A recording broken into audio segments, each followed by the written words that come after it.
Queridos, nós temos ao longo desse mês de abril trabalhado esta série de mensagens, desconstruir nossas prioridades em colapso. O que nós temos visto nos últimos 2 meses é exatamente um impacto dessa pandemia em todas as áreas da nossa vida. Eu sei que as discussões geram normalmente ao redor da economia, da saúde, mas esse impacto tem trazido consequências para a nossa vida, para o nosso contexto familiar e principalmente para os nossos valores. Nós temos percebido na nossa casa, você deve ter percebido isso na sua casa, que algumas coisas a partir da nossa vida têm mudado. A nossa família tem mudado. Algumas coisas nós temos repensado na nossa vida e na nossa família. Queridos, dois homens edificaram suas casas. Assim termina o Sermão do Monte. É dessa maneira que depois que Jesus, no capítulo 5 de Mateus, até o final do capítulo 7, ele passa os princípios e valores do reino dos céus. E aí então ele desafia aquelas pessoas que ouviram essa mensagem a repensar a sua vida, a repensar os seus valores. É interessante que ele termina dizendo assim: dois homens edificaram as suas casas. Ele mostra que há possibilidade de construirmos casas de formas diferentes. E ele não está dizendo aqui da aparência da casa, mas Jesus trata sobre os fundamentos sobre os quais nós construímos as nossas casas. Ele fala que esses dois homens que construíram as suas casas, um construiu sobre areia e um construiu sobre a rocha. E ele fala que essas duas casas iriam sofrer o mesmo impacto. Jesus diz que a chuva caiu, o vento soprou, o rio transbordou e bateu com ímpeto contra as duas casas. Mas ele fala que uma casa caiu e a outra casa não caiu.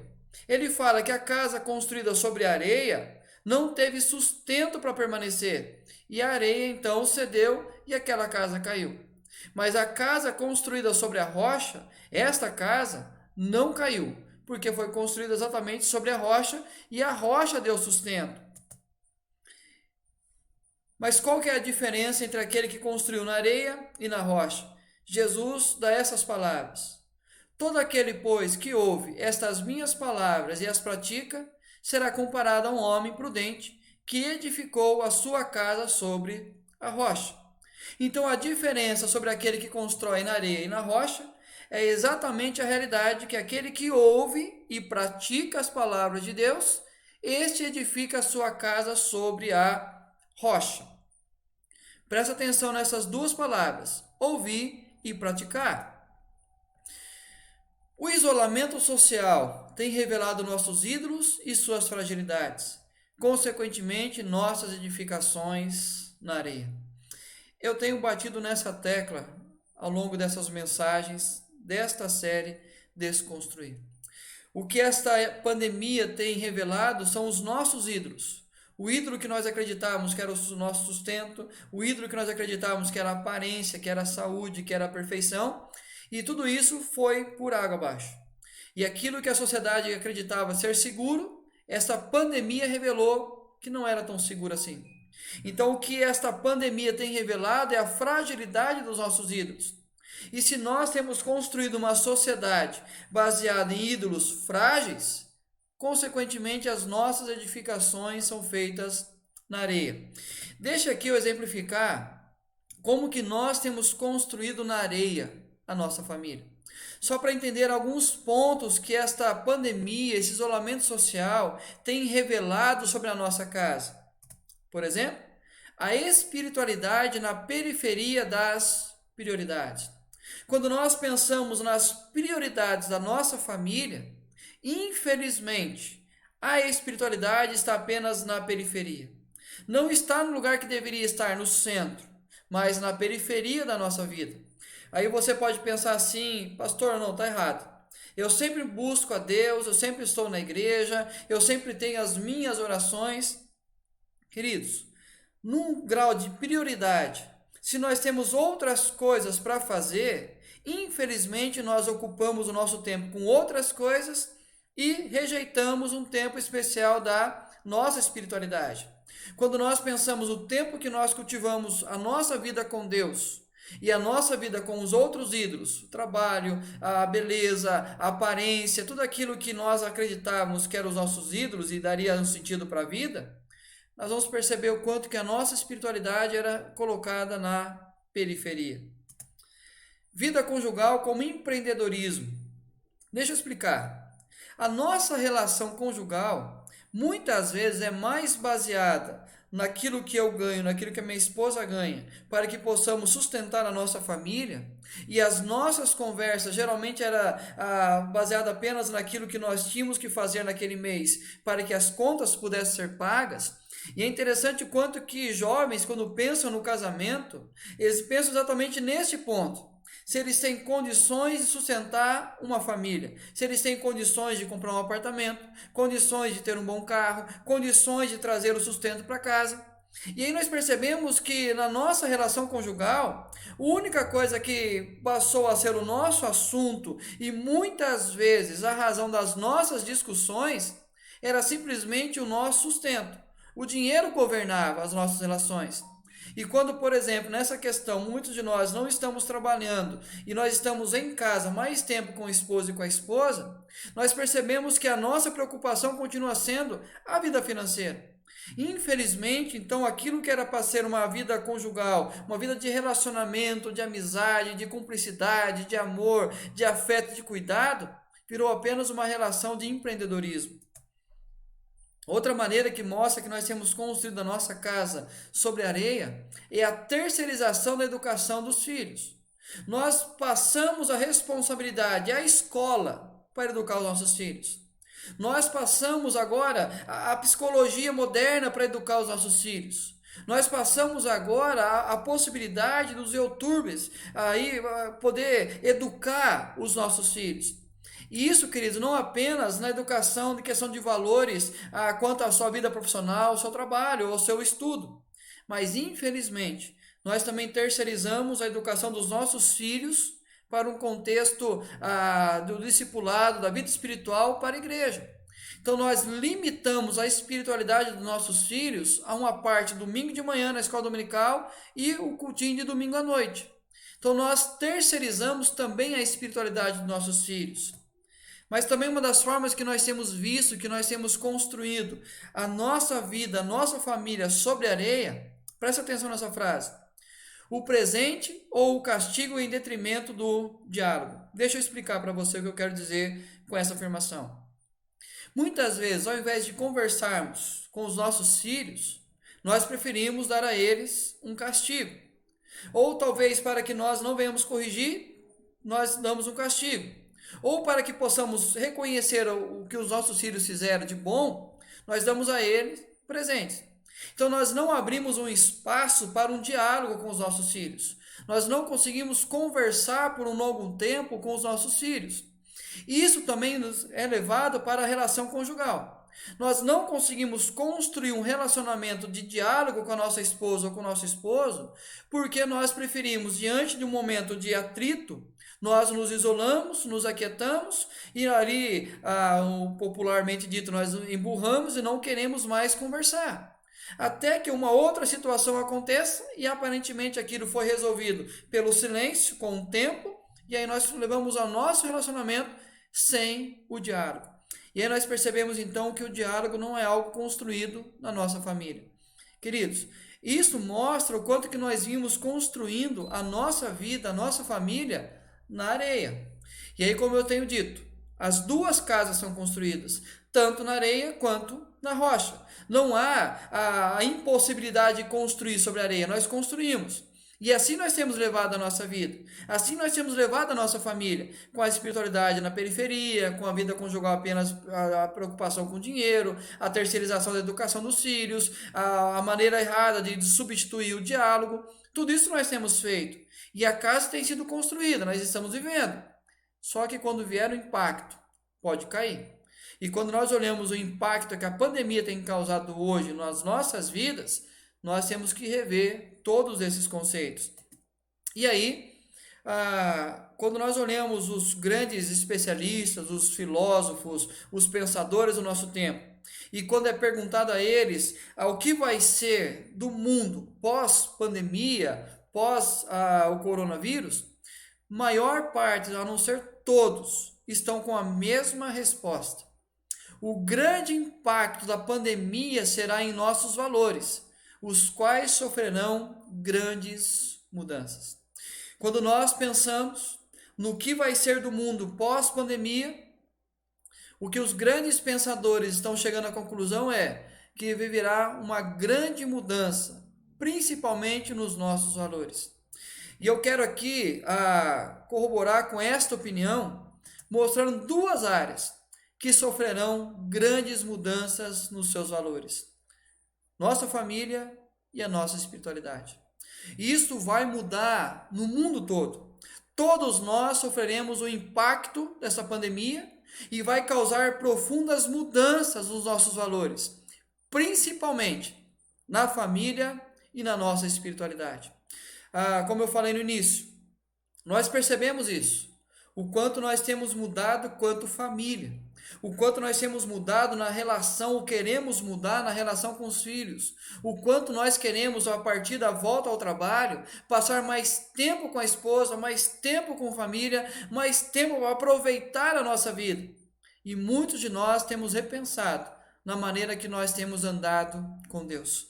E aí surge uma pergunta: como construir mudanças significativas em nossa família e em nossa espiritualidade? Então, se nós vamos viver sim, estamos vivendo uma mudança de valores, quando nós pensamos na família e na espiritualidade, como construir mudanças significativas? A resposta, queridos, é muito simples: que ouve estas minhas palavras e as praticas. Esta é a resposta. Quando nós perguntamos como que nós poderemos construir uma mudança significativa na nossa família, na nossa espiritualidade, é esta a resposta: ouvir e praticar as palavras de Jesus. Mas se nós não queremos mudanças significativas, continue ouvindo, mas não praticando a palavra de Jesus. Então, o que pode mudar na nossa vida quanto valores, na família, na nossa espiritualidade? Ouvir o que Jesus tem a dizer e colocar em prática. A partir desse momento, queridos, nós iremos com o tema dessa mensagem, da teoria da fé à praticidade do discipulado. Então, o que nós temos que aprender não é apenas a teoria da nossa fé, não é apenas ouvir Jesus, mas é pegar aquele ensino que Jesus tem nos dado na sua palavra, pegar o fundamento bíblico para a família e espiritualidade e transformar isso em prática da nossa vida. Então, da teoria da fé à praticidade do discipulado. E o texto que nós iremos conversar está em Deuteronômio, capítulo 6, versículo 1 e ao versículo 4. Então, são estes versículos que serão como base para que nós possamos aprender, viver da teoria da fé à praticidade do discipulado. Você pode ficar com a sua Bíblia aberta, porque nós iremos trabalhar do capítulo 6 ao capítulo 8 do livro do Deuteronômio, e aí eu citarei aqui as passagens, mas você pode aí acompanhar na sua Bíblia. Versículo 1 diz assim: estes, pois, são os mandamentos, os estatutos e os juízos que mandou o Senhor teu Deus, se te ensinasse, para que os cumprisses na terra a que passas a possuir. Para que temas ao Senhor teu Deus e guardes todos os seus estatutos e mandamentos que hoje te ordeno, tu e teu filho e o filho de teu filho, todos os dias da tua vida, e que teus dias sejam prolongados. Ouve, pois, ó Israel, e atenta em os cumprires, para que bem te suceda, e muito te multipliques na terra que mana leite e mel, como te disse o Senhor, Deus de teus pais. Ouve, Israel, o Senhor nosso Deus é o único Senhor. Estes são os primeiros versículos do capítulo 6 de Deuteronômio. Presta atenção aí no que eu destaquei em amarelo: ensinasse e cumprisse, ouvir e praticar, guardar todos os dias, para ouvir e cumprir. Ouve. O que Deus está revelando a esta nação é que eles precisariam ouvir e praticar. Eu gosto muito do livro de Deuteronômio, já preguei várias vezes nesse livro, porque é um livro de transição. E esse povo está vivendo uma transição que poderia gerar um grande impacto. Qual que é a transição que esse povo está vivenciando? Eles eram escravos no Egito. Deus então levanta Moisés para usar esse homem, para libertar o seu povo do Egito e ir então à direção da terra prometida. Da terra que manava leite e mel. Da terra que Deus havia prometido a Abraão para colocar ali o seu povo. Então Deus estava libertando o seu povo do Egito e conduzindo esse povo até a terra chamada prometida, a terra de Canaã. Mas teve um deserto nesse meio caminho aí. E esse deserto, que era uma viagem de poucos dias, leva 40 anos, porque esse povo endurecia o coração ao longo do caminho. E ali então murmurava o tempo todo, porque queriam voltar para o Egito, acreditando lá eram melhores os seus dias. Mas Deus manteve a sua fidelidade sobre esse povo, e aquilo que ele planejou para conduzir esse povo, ele fez, e esse povo agora está entrando na nova terra. Só como nós vemos agora há pouco, antes das ofertas, nós vimos que havia um grande risco desse povo entrar agora nessa terra prometida e esquecer que Deus conduziu o seu povo. E Deus então dá a lei a esse povo, manda que Moisés repetisse a lei àquele povo, e por isso o livro de Deuteronômio, que é a repetição da lei, é escrito para aquele povo, para que eles pudessem de novo ouvir e saber o que eles deveriam praticar. E aí esse grande impacto. Assim diz o capítulo 4. Agora, pois, ó Israel, eles herdando a terra, ouve os estatutos e juízos que eu vos ensino, para os cumprirdes, para que vivais e entreis, e possuais a terra que o Senhor, Deus de vossos pais, vos dá. Então Deus está mandando aquele povo ouvir e praticar. Na onde? Após a transição. Depois do impacto do deserto, eles entrariam naquela nova terra e eles deveriam ouvir e praticar. Para quê? Para que vivais e possuais a terra. É interessante que Deus não quer apenas que eles a vivam por um tempo. Não apenas ouvir e praticar quando eles herdassem a terra, mas que fosse um legado. Não apenas para aquela geração, mas um legado que passasse às futuras gerações. Então as futuras gerações deveriam continuar ouvindo e continuar praticando essa palavra. Olha a pergunta que surge no capítulo 6, versículo 20. Quando o teu filho no futuro te perguntar dizendo: que significam os testemunhos e estatutos e juízos que o Senhor nosso Deus vos ordenou? Quando os filhos daquela geração que estava entrando naquela terra perguntassem a seus pais: por que são esses mandamentos? Qual a razão desses estatutos? Por que Deus ordenou essa palavra? A resposta era muito simples. Então dirás a teu filho: éramos servos de Faraó no Egito. Porém, o Senhor de lá nos tirou com poderosa mão. Então, eles teriam que contar a história da escravidão, da condução pelo deserto e da terra que havia sido prometida e agora dada ao seu povo. Então, eles deveriam resgatar o cuidado de Deus sobre o seu povo. E no capítulo 6, 24, o Senhor nos ordenou. Então eles deveriam contar aos seus filhos. O que aconteceu foi o seguinte: Deus nos conduziu, nos prometeu essa terra e nos deu essa terra. E Ele deu esses mandamentos com um propósito, para que nós cumpríssemos todos esses estatutos e temêssemos o Senhor nosso Deus, para o nosso perpétuo bem, para nos guardar em vida, como tem feito até hoje. Então, aquela geração deveria contar a nova geração, contar a outra geração, que Deus era o Senhor. Somente Ele deveria ser temido e aquilo que Ele dizia na sua palavra deveria ser cumprido. Para quê? Para o nosso perpétuo bem, para nos guardar em vida, como tem feito até hoje. E aí o que nós aprendemos com essa nação no tempo de transição, primeiro, que Israel temesse apenas a Deus. Ouve Israel, o Senhor é o único Deus. Então a espiritualidade deveria ser, na transição, eles cultivassem a sua espiritualidade. que era temendo ao único Deus. Mas também no tempo da transição, atentassem cumprir os mandamentos. Então não era apenas a temer a Deus e ouvir, mas praticar. Então eles deveriam praticar aquilo que Deus havia dito na sua palavra e inculcassem em seus filhos os estatutos, o que nós chamamos hoje de discipulado. E ali, literalmente, inculcar é abrir a mente e colocar na mente daquelas crianças para quê? Para que eles crescessem temendo ao Senhor, atentando em praticar e discipular as futuras gerações. A centralidade da espiritualidade na construção dos valores. Essa era a grande questão. Eles deveriam centralizar a espiritualidade, a relação deles com Deus, com o mandamento de Deus em praticar, para que eles pudessem construir os seus valores.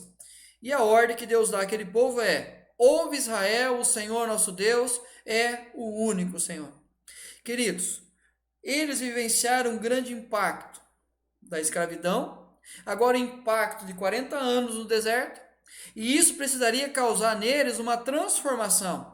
E essa transformação partiria da espiritualidade e do contexto da prática da família, daquilo que Deus havia ensinado. Então eles deveriam reconstruir os seus valores, firmados agora nessa realidade. Ouve Israel, o Senhor nosso Deus é o único Senhor. Aquela nação deveria ouvir e praticar a palavra de Deus. Quando nós pegamos esse contexto da nação de Israel, desse sair do Egito, ser conduzido pelo deserto e entrar na terra prometida, nós trazemos agora para a nossa realidade. Como que você e eu, diante do impacto que a pandemia tem causado nos nossos valores, e como que nós podemos construir mudanças significativas a partir desse impacto, nós temos que aprender essa prática, da teoria da fé à praticidade do discipulado, daquilo que nós cremos quanto palavra de Deus, a prática dessa realidade. E o primeiro ponto que nós temos que aprender, temer somente a Deus para desconstruirmos ídolos. Temer somente a Deus para que os ídolos sejam desconstruídos na nossa vida. E eu tenho insistido nessa tecla, queridos. Ídolos não é apenas os ídolos de imagem de escultura, não é apenas os ídolos criados pelas religiões, mas os ídolos criados pelo nosso coração, ídolos do nosso coração. Como eu falei aqui alguns já, o dinheiro, o trabalho, a própria família em si, a beleza, a aparência, são coisas que nós acreditamos que dá sentido para a nossa vida. E nós passamos a servir a esses ídolos e esquecemos ao Senhor. E a preocupação de Deus com esse povo é que eles entrariam numa terra que ia ter do bom e do melhor para comer, as casas, como eles iriam expulsar o povo que ali estava, eles iriam ter casas, teriam ali tudo que era o sustento deles, e eles poderiam passar a amar estas coisas, o sustento, o trabalho, a terra, a família, e esquecer-se então de Deus. Para que eles não caíssem nesse erro, Deus dá uma ordem a esse povo: amarás, pois, o Senhor teu Deus de todo o teu coração, de toda a tua alma, de toda a tua força. Então Deus dá ao seu povo uma ordem, que é amar apenas a Ele. Por quê? Guarda-te para que não esqueças o Senhor, que te tirou da terra do Egito, da casa da servidão. Então, a ordem para aquele povo de amar a Deus acima de todas as coisas era uma maneira de se guardar dos ídolos da terra que eles estavam passando a morar.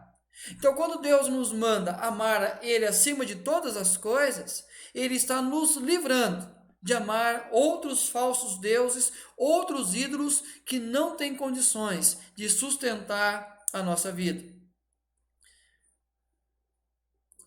E aí no versículo 14, não seguirás outros deuses, nenhum dos deuses dos povos que houver à roda de ti. Queridos, esse é o nosso desafio, de construir esse amor para com Deus, para destruir os ídolos do nosso coração. Mas na prática, como que você e eu podemos temer somente a Deus e desconstruir os nossos ídolos? Primeiro, a escolha exclusiva por Deus, o único Senhor. Quando nós pensamos na nossa vida, os ídolos que nós temos, tira isso da sua vida. Deixa de confiar nessas coisas e passe a confiar única e exclusivamente em Deus. Por quê? Porque Ele é o único Senhor. O que Deus estava dizendo ao povo de Israel é: não pense que outros deuses os tirou do Egito. Não, nenhum deles. Mas lembre-se que eu conduzi vocês, eu formei vocês, conduzi vocês e dei essa terra, porque eu prometi a seus pais. Então escolha servir ao único Senhor. A submissão a Deus como o único instrutor. Somente a Ele ouvir. Este é o mandamento que nós recebemos quando Jesus está no Monte da Transfiguração e ali os discípulos com ele, está Moisés, Elias, a lei e os profetas, e ali então Deus fala: esse é meu filho amado, a ele ouvir. Então ele é o nosso mestre, por isso que Jesus é chamado de bom mestre. Ele é o nosso mestre, ele é o bom conselheiro, ele é aquele que orienta a nossa vida. Então, quando nós nos submetemos a Deus, nós temos apenas Deus como nosso único instrutor. Ou seja, a palavra de Deus é a nossa única regra de fé e prática. Nós não iremos servir aos outros deuses, nós não permitiremos que outros deuses nos ensinem como nós devemos viver. Então, quando nós pensamos no contexto família, ele é o nosso único instrutor. Ele ensina como o homem deve viver, como a mulher deve viver, qual é o papel dos filhos na relação familiar. Infelizmente, quando nós damos ouvidos à sociedade e aos deuses, aos ídolos do nosso tempo, nós passamos a viver um conflito na nossa relação conjugal, onde surge o machismo, o feminismo, e nós não temos como vivenciar a harmonia dentro dos nossos lares. Quando nós olhamos o que a psicologia, o que a sociedade fala em relação aos filhos, e os filhos passam a ter autoridade sobre os pais, nós passamos a permitir que isso aconteça, os ídolos são criados, nossos filhos se tornam os nossos ídolos, e como ídolos, nós passamos a submeter a nossa vontade a deles. E aí a família perde a sua harmonia, perde o seu sentido. Então, quando nós nos submetemos a Deus, nós destruímos os nossos ídolos. Por quê? Porque Deus é o nosso único instrutor. Na prática, a dependência de Deus, o nosso único provedor. Eu não vou adorar a Mamon. Quem é Mamon? Deus. Assim Jesus se dirige ao dinheiro, dizendo que ele é um Deus Mamon. É uma persona. Ele não é um objeto. Ele tem o poder de dominar. E quando nós olhamos o mundo, o quanto que o mundo é dominado pelo dinheiro. E nós acreditamos que o dinheiro é o nosso sustento, queridos. Israel estava sendo convidado por Deus a acreditar que ele era o único provedor. Foi ele que ao longo do deserto deu a água, deu o sustento, deu o pão, deu o maná para eles. Foi ele que não permitiu que gastasse a sola dos sapatos deles. E aí nós percebemos que Deus é o provedor. E eles estariam entrando numa nova terra e deveriam entender que Deus era o provedor de cada um deles. Então, quando nós entendemos que para que nós possamos sair da teoria da fé para a praticidade do discipulado, eu tenho que temer somente a Deus e desconstruir os ídolos da minha vida. Mas o segundo ponto é o discipulado como princípio do legado. Então, para que nós possamos sair da teoria para a prática, nós temos que entender que o discipulado é o princípio do legado que nós deixaremos aos nossos filhos. Olha o que diz o texto. Estas palavras que hoje te ordeno estarão no teu coração, cada um de nós, as inculcarás a teus filhos e delas falarás assentado em tua casa e andando pelo caminho e ao deitar-te e ao levantar-te. Então, lembra a pergunta no início? Quando o teu filho no futuro te perguntar dizendo o que significam os testemunhos, estatutos e juízos do Senhor nosso Deus vos ordenou, lembra dessa pergunta? A ordem que Deus dá àquele povo é: discipulem os seus filhos. Só para trazer para a nossa realidade, quando os nossos filhos crescerem, só para entender, e perguntarem: da onde vem o sustento? Da onde vem a nossa casa? Da onde vem o nosso salário? Nós estaremos preparados para responder a essa pergunta? Será que nós estamos ensinando os nossos filhos a centralizar a vida deles na pessoa de Jesus Cristo? Será que nós estamos dando aos nossos filhos a consciência que Deus é o nosso provedor? Presta atenção, a construção de um ambiente propício ao discipulado. Quando nós pegamos o nosso contexto familiar, E o que nós podemos ter como construção de novos valores é construir na nossa família um ambiente saudável, um ambiente propício, um ambiente onde o discipulado possa acontecer. E quando nós pensamos no discipulado, é exatamente isso que Deus fala à nação de Israel. E aquilo que Jesus nos ensinou, a transmitir a sua verdade a novas gerações, a compartilhar esse evangelho com os nossos filhos. Olha o que diz o Deuteronômio 6:24. O Senhor nos ordenou cumpríssemos todos esses estatutos e temêssemos o Senhor, nosso Deus, para o nosso perpétuo bem, para nos guardar em vida. Ensinar os nossos filhos a importância desses mandamentos de Deus, para que eles tenham vida, e tenham vida em abundância.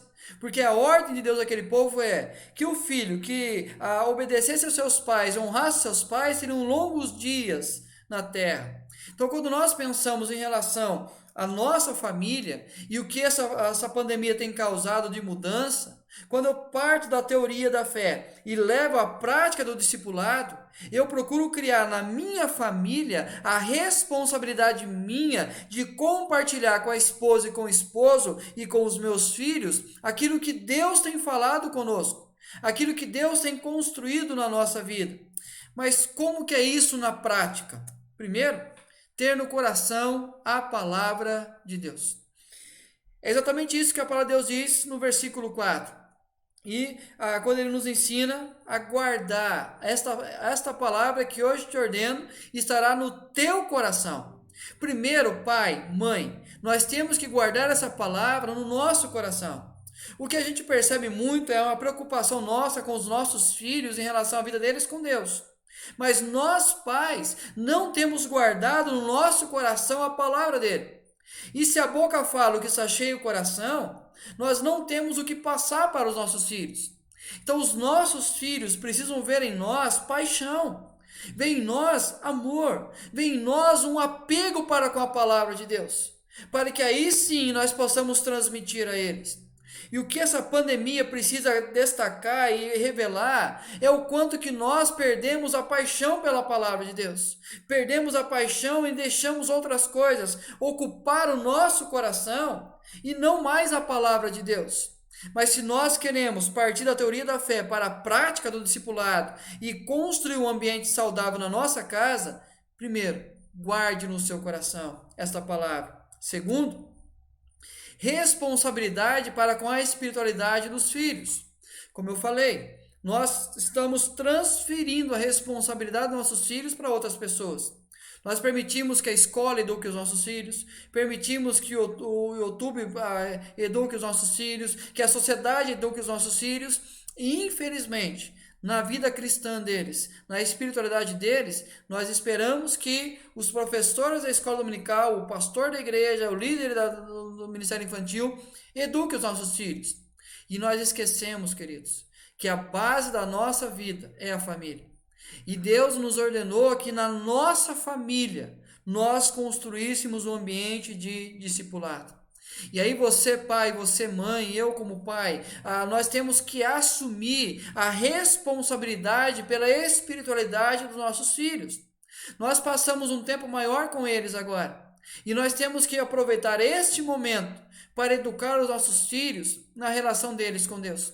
Criar de tal forma os nossos filhos que eles cresçam amando a Deus, amando a palavra de Deus e amando a igreja de Deus. Não transfira esse privilégio, não transfira essa responsabilidade, não abra mão de discipular os seus filhos, de assumir a responsabilidade da vida espiritual deles. A espiritualidade não é o futebol, queridos. A espiritualidade não é a profissão. Quando eu crescer eles vão escolher o que eles querem. Não. Cabe a nós, pais, a responsabilidade de assumir a vida espiritual dos nossos filhos. Nós não podemos deixar a eles a escolha. Nós temos que ensinar os estatutos, ensinar os mandamentos, ensinar o que a palavra de Deus diz, o que Deus fez por nós, o que Jesus realizou por nós na cruz. A partir dessa realidade, ensinar os nossos filhos para que eles cresçam amando a Deus e temendo único e exclusivamente ao nosso Deus. E na prática, demonstrar a importância do discipulado para a vida. O texto fala que ao sentar, ao levantar, ao deitar, ao despertar, e ao andar pelo caminho, colocar nos umbrais das portas, colocar no braço, colocar frontal aos olhos, o tempo todo. Ele está dizendo assim: ensina o seu filho. Ensina os seus filhos, ensina-os a praticar a palavra, ensina-os a viver a verdade do Evangelho, ensine-os a poder viver o que Deus quer que eles vivam. Então, quando você está, por exemplo, em casa nesse tempo, comece a ensinar seus filhos a orar. Comece a ensinar seus filhos a falar com Deus. Comece a ensinar seus filhos a ler a palavra, a ouvir cânticos de louvor, a ouvir a palavra de Deus, a ter um tempo saudável na relação com Deus, mas que ele veja em você essa prática. Porque às vezes nós lançamos um desafio aos nossos filhos, o que nós não praticamos, o que nós não colocamos em prática. Mas cabe a nós fazer a prática diária dos nossos filhos, a olhar em nós o amor que eu tenho para com a palavra, o amor que eu tenho em viver essa palavra, o amor que eu tenho em falar dessa palavra. Começa a viver. Ao dormir, ensina os seus filhos. Ao levantar, ensina os seus filhos. No momento de almoçar, ensina os seus filhos. Quando sentar com ele, próximo a ele, na sua maneira de tratar a esposa, na sua maneira de tratar o esposo, mostra o temor que nós temos para com Deus. Então, se nós queremos viver o discipulado, lembre-se disso. Tenha no coração essa palavra, assuma essa responsabilidade e demonstre a importância da prática dessa palavra. Mas, por fim, na teoria da fé, a prática do discipulado, não voltar às velhas práticas quando tudo estabilizar. É interessante, eu falei aqui que o que a mudança tem acontecido. Muitos de nós temos vivenciado essa mudança na nossa vida. E alguns valores nós já estamos reconsiderando na nossa vida. Mas, queridos, se Deus quiser, em breve nós voltaremos à normalidade da vida. Ao trabalho, nossos filhos para a escola, as preocupações, as correrias. Mas o quanto que isso pode causar um abandono dessas práticas que nós temos aprendido. O quanto que pode voltar a distanciar a relação conjugal. O quanto que pode voltar a distanciar a nossa relação com os nossos filhos e assim a terceirização deles. O quanto que nós corremos riscos, quando tudo isso passar, voltar às velhas práticas. Preocupado com isso, olha o que Deus diz em Deuteronômio 8, 17 e 18. Não digas, pois, no teu coração: a minha força e o poder do meu braço me adquiriram essas riquezas. Antes te lembrarás do Senhor, teu Deus, porque é Ele o que te dá força para adquirires riquezas, para confirmar a sua aliança, que sob juramento prometeu a teus pais, como hoje se vê. Deus, preocupado com aquela nação que, quando entrasse na terra, iriam se deslumbrar com o que encontrariam naquela terra, corria um grande risco de abandonar esse Deus. E então, para que eles não voltassem a essas velhas práticas, abandonando a vida com Deus, Deus manda para eles assim: olha, não digam no coração de vocês que é pelo esforço de vocês que vocês conseguem tudo. E esse é um grande risco que nós correremos quando voltar à realidade. Achar que colocar no coração é com o meu trabalho que eu trago sustento. É com o meu esforço que eu dou do melhor para os meus filhos. Queridos, nós corremos o risco, quando tudo voltar, nós voltarmos às velhas práticas. Olha o que ele diz no versículo 19.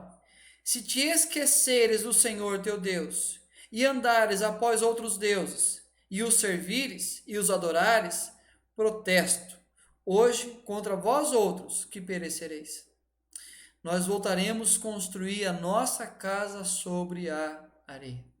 Se nós não aproveitarmos esse tempo para construirmos mudanças significativas na nossa família, na nossa espiritualidade, quando tudo voltar à normalidade, ele diz: se esquecer do Senhor, teu Deus, e voltar a andar atrás de outros deuses, servindo, adorando a esses outros deuses, Deus diz assim: protesto, bato o martelo contra vocês e vocês vão perecer. Por quê? Porque vocês vão de novo não praticar e a casa de vocês de novo vai ser construída sobre a areia e esta casa pode cair. A vida de submissão a Deus não é condicionada. Ah, quando tudo vai bem, eu ando com Deus, mas quando tudo vai mal, eu não ando com Deus. Ou quando tudo vai mal, aí eu lembro de Deus. E quando tudo volta à normalidade, eu esqueço de Deus. Não, queridos. A nossa submissão a Deus não está firmada em condições, em circunstâncias. Em todo o tempo, nós temos que aprender a ser submissos a Deus. Olha o que diz versículo 11: guarda-te para não te esqueças do Senhor teu Deus. Guarda-te.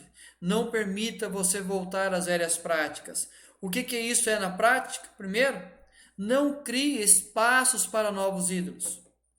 Não corra o risco de criar um espaço para que novos ídolos surjam na sua vida ou na vida dos seus filhos. Desfrute do novo de Deus para a sua família. O que Deus manda àquele povo que estava entrando na nova terra, uma terra que manava leite e mel, uma terra que tinha do bom e do melhor. Ele fala assim, ó, desfrute do melhor dessa terra. Vocês vão comer do melhor, beber do melhor, vocês vão ter as melhores casas. Essa terra agora é de vocês. Mas não esqueça quem colocou você nisso. Queridos, nós podemos desfrutar do melhor de Deus para a nossa família. E esse impacto que a pandemia tem causado pode gerar essa realidade na nossa casa. Mas nós temos que não voltar às velhas práticas, mas continuar amando unicamente ao nosso Deus. E cultive o contentamento em Deus por seu cuidado. Este ponto é importante. Sermos contentes por todas as coisas. A palavra de Deus diz assim que tendo o que comer, o que vestir, estejam contentes. Sejam gratos a Deus.